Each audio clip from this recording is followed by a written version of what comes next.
Hi guys and welcome back to Guide Nation. In today's video, I will solve your doubts on the question that is how to transfer TOME AI to PowerPoint. So I'm going to give you a clear answer that TOME AI doesn't directly export presentations to the editable PowerPoint format that is .ppt. However, you can still get your TOME presentations into PowerPoint using a workaround. And in order to do this, first of all, export TOME presentation as PDF. Open your TOME presentation.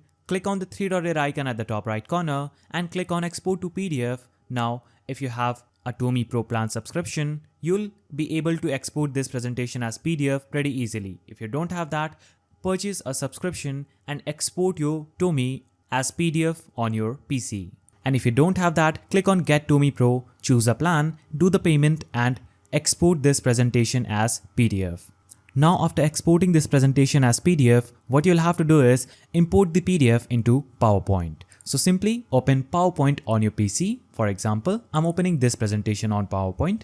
Now at default, you'll be on your home page. Here you'll have to click on Insert option at the top left corner and click on Pictures. After you click on Pictures, you will see a window opening on your screen. Here you'll have to simply select the PDF that you just exported from TOME AI and you can choose to insert all slides at once or browse and select specific slides. You'll have to keep in mind that exporting to PDF won't transfer editable elements like text boxes and animations from TOME.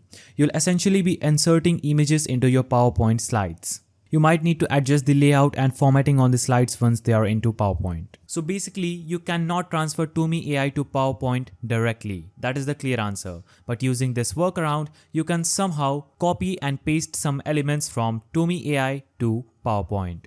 So that's how you can do it. If you found this video helpful, please don't forget to give it a thumbs up, subscribe and hit that notification bell. And I'll see you in the next video.